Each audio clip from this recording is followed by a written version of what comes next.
आप सबको प्रभु यीशु मसीह के नाम से प्यार भरा जय मसीह की। हेलो दोस्तों, फिर आज मैं आप सबके बीच में एक नए वीडियो को लेकर के आया हूं। स्वागत है आप सबको इस चैनल पे।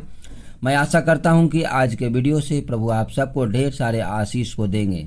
मेरे प्रियो, आज का वीडियो है कि पाप से बचने का मैं 5 वचन आप सबके बीच में दूंगा। ऐसे तो पूरे बाइबल भरी पड़ी है मेरे प्रियो पाप से बचने के लिए, और सब परमेश्वर का वचन ही है।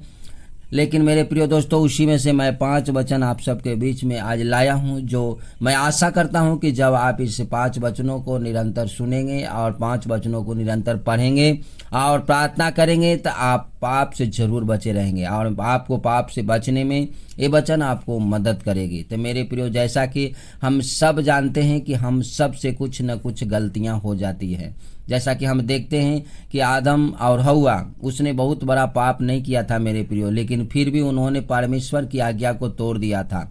आज हम सब को भी वैसा ही होता है। आज हम सब वचन पढ़ते हैं, प्रार्थना करते हैं, लेकिन वचन हमारे अंदर न रहने के कारण हम लोगों भी कभी कभी ऐसे होते हैं कि हम लोग वचन के कमी और घटी के कारण हम लोग आज्ञा को तोड़ देते हैं और पाप में गिर पड़ते हैं। जैसा कि मेरे प्रियो, हम सब जानते हैं कि न चाहते हुए हम सबसे गुनाह और पापी हो जाते हैं।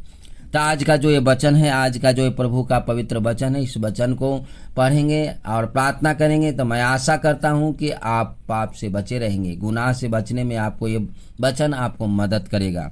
तो मेरे प्रियो, जैसा कि हम वीडियो में आगे बढ़ने से पहले मैं आप सबको एक बात कहना चाहता हूं कि हम आपको उसके ऊपर विश्वास करनी चाहिए। अगर विश्वास में हम उसके ऊपर आगे बढ़ेंगे तभी है जो हम पाप से बच सकते हैं। मैं उस विश्वास के बारे में बात कहना नहीं चाहता हूं मेरे प्रियो, जो एक दूसरे को कहते हैं विश्वास करने के लिए। मैं उस विश्वास के बारे में आपसे कहना चाहता हूं जो परमेश्वर आपसे कहते हैं। अगर परमेश्वर पिता कहते हैं कि इस गलती इस कामों को न करना, तो उस कामों को न करें, क्योंकि अगर जब उस कामों को हम करते हैं तब उनके विरुद्ध पाप करते हैं, उनके विरुद्ध हम गलत करते हैं। और वो है जो हम प्रभु के पवित्र आत्मा की अगुवाई में चलने के बजाय है जो हम है जो पाप में गिर जाते हैं। तो मेरे प्रियो, इस जो आज का वचन है उस वचन को पढ़ें, सुने और लगातार प्रार्थना करें। प्रभु आपको जरूर बल और ताकत और सामर्थ्य को देंगे। तो चलते हैं हम लोग वीडियो की ओर। उससे पहले मैं आपसे एक बात कहना चाहता हूं कि आप वीडियो को पूरा देखें, अंत तक देखें, ताकि जो प्रभु आपको आशीष देना चाहते उस आशीष से आप वंचित न रह जाएं। तो मेरे साथ आप निकालेंगे यूहन्ना 14 अध्याय के 1 आयत में प्रभु का वचन कहता है, तुम्हारा मन व्याकुल न हो, तुम परमेश्वर पर विश्वास रखते हो, मुझ पर भी विश्वास रखो। मेरे प्रियो, यहाँ यीशु मसीह कह रहे हैं कि तुम्हारा मन व्याकुल न हो। तुम परमेश्वर पर जैसे विश्वास रखते हो, जैसे यीशु मसीह पर भी विश्वास रखने के लिए करें। जब हम आप प्रभु यीशु मसीह के पास आए हैं तो यीशु मसीह कहते हैं कि तुम व्याकुल मत होवो, तुम परेशान मत होवो, तुम मुझ पर, यीशु मसीह कहते हैं तुम मुझ पर विश्वास रखो जैसे तुम पिता परमेश्वर पर रखते हो। और जब मेरे प्रियो उन पे विश्वास रखते हैं तो वो कहते हैं, जैसे कि हम यूहन्ना 14 अध्याय के 15 और 16 आयत में पाते हैं, कहते हैं, यदि तुम मुझसे प्रेम रखते हो तो मेरी आज्ञाओं को मानोगे। सो मेरे प्रियो, जैसे सबसे पहले तो प्रभु यीशु मसीह कहते हैं कि अगर हम आप प्रभु यीशु मसीह पर विश्वास रखते हैं और उनसे प्रेम रखते हैं तो उनकी आज्ञाओं को मानेंगे। जैसा कि 16 आयत में कहता है, और मैं पिता से विनती करूंगा और वह तुम्हें एक और सहायक देगा कि वह सर्वदा तुम्हारे साथ रहे। सो मेरे प्रियो, यहाँ यीशु मसीह कहते हैं कि अगर हम उनसे प्रेम रखते हैं तो उनकी आज्ञाओं को अगर मानेंगे तो वो प्रभु यीशु मसीह हम आपके लिए पिता से वो प्रार्थना करेंगे, विनती करेंगे, और कहते हैं कि तुम्हारे पास एक और सहायक आएगा। उस सहायक के बारे में बात ये कर रहे हैं मेरे प्रियो, जो आज हम सबके बीच में प्रभु की पवित्र आत्मा, वो परमेश्वर का पवित्र आत्मा जो हम सबको हमेशा जो मदद करता है और संग और साथ रहता है, उसके बारे में यीशु मसीह कह रहे हैं कि मैं पिता से विनती करूंगा और वह तुम्हें एक सहायक देगा कि वह सर्वदा तुम्हारे साथ रहे। और वो पवित्र आत्मा हम सब के बीच में हमेशा है जो मेरे प्रियो काम करे, ताकि जहाँ कहीं भी हम पाप के वैसी स्थिति आए, पाप की परिस्थिति आए, तो वहाँ पवित्र आत्मा है जो हमें उस पाप से बचाए, उस गुनाह से हमें बचाए। और जब हम आपके अंदर वो पवित्र आत्मा रहेगा मेरे प्रियो, तभी हम आप उस पाप से बच सकते हैं। जैसा कि पहला यूहन्ना 1 के 9 और 10 आयत में कहता है, यदि हम अपने पापों को मान लें तो वह हमारे पापों को क्षमा करने और हमें सब अधर्म से शुद्ध करने में विश्वास योग्य और धर्मी है। मेरे प्रियो, जब हम अपने आप को, अपने गुनाहों और अपने पापों को जब हम अंगीकार कर लेते हैं, ऐसा नहीं है मेरे प्रियो कि गलती हम सबसे नहीं होता है, गलती हर एक इंसान से हो जाता है। और उसी गलती को क्षमा करने के लिए, उसी गलती को सुधारने के लिए प्रभु यीशु मसीह जगत में आए, ताकि हम सब पापी है जे उस गलती से, उस पापों से मान लें और छुटकारा को पाएं।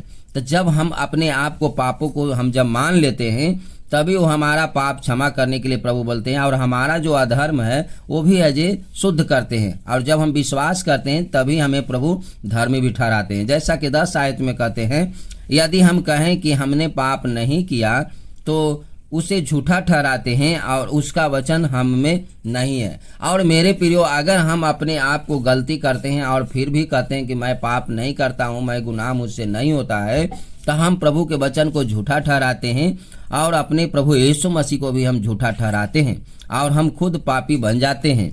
जैसा कि इफिसियों 4 के 32 आयत में कहता है, एक दूसरे पर कृपालु और एक दूसरे पे कृपालु और करुणामय हो, और जैसे परमेश्वर ने मसीह में तुम्हारे अपराध क्षमा किए, वैसे ही तुम भी एक दूसरे के अपराध क्षमा करो।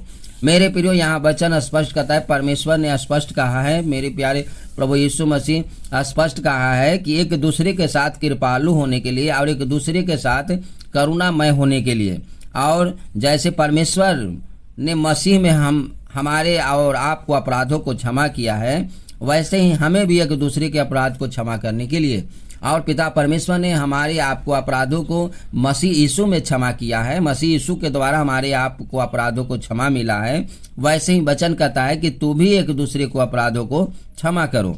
जैसा कि हम अंतिम वचन को देखते हैं, वो है मत्ती 6 अध्याय के 14 और 15 आयत में कहता है, इसलिए यदि तुम मनुष्य के अपराध क्षमा करोगे तो तुम्हारा स्वर्गीय पिता भी तुम्हें क्षमा करेगा, और यदि तुम मनुष्यों के अपराध क्षमा न करोगे तो तुम्हारा पिता भी तुम्हारी अपराध क्षमा न करेगा। सो मेरे प्रियो, यहाँ पे एक हम सब के बीच में चेतावनी भी है कि अगर हम आप किसी भी व्यक्ति को अपराध को क्षमा नहीं करते हैं तो हमारा अपराध भी, आपका भी अपराध भी स्वर्गीय पिता क्षमा नहीं करेंगे। इसलिए मेरे प्रियो, हम आपको प्रभु ने इस जगह पे क्षमा करने के लिए बोला है। अगर हम आपसे, किसी भाई से, बहन से कुछ गलती हो जाए, अपराध हो, पाप हो, उसको परमेश्वर पिता ने कहा है कि जैसे मैं तेरे अपराधों को क्षमा करता हूँ वैसे तू उसके अपराध को क्षमा कर, और तभी मैं तुम्हारे अपराधों को क्षमा करूँगा।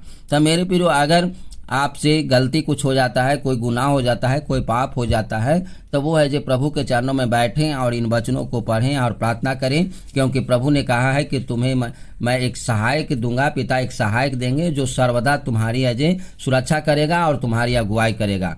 तो मेरे प्रियो, हम आप सभी को प्रभु यीशु मसीह ने एक सहायक को दिया है, पिता ने एक सहायक को दिया है, ताकि उनके शिक्षा और उनकी आज्ञा में और उनके वचन में आगे चलें, और उनके वचन में जब आगे चलते हैं तभी हम आपका छुटकारा होता है। जैसा कि वचन भी कहता है कि अपने से बढ़ करके, अपने वचन का, अपने नामों से बढ़ करके प्रभु ने वचन को है जो महत्व दिया है। सो मेरे प्रियो, मैं आशा करता हूं कि आज का जो पवित्र वचन है परमेश्वर का, ये 5 वचन जो मैं आप सबके बीच में दिया हूं, इस वचन को जब आप सुनेंगे, पढ़ेंगे और प्रार्थना करेंगे तो प्रभु आपको पाप से बचाने में बहुत मदद करेंगे और बहुत अपने जीवन में आशीष को उतारते देखेंगे और आप आशीष को अनुभव कर पाएंगे। तो मैं आप सबको वीडियो में बने रहने के लिए बहुत बहुत धन्यवाद। आप सब अपना ख्याल रखें, मिलते हैं नेक्स्ट वीडियो में। तब तक आप सबको जय मसीह की। God bless you.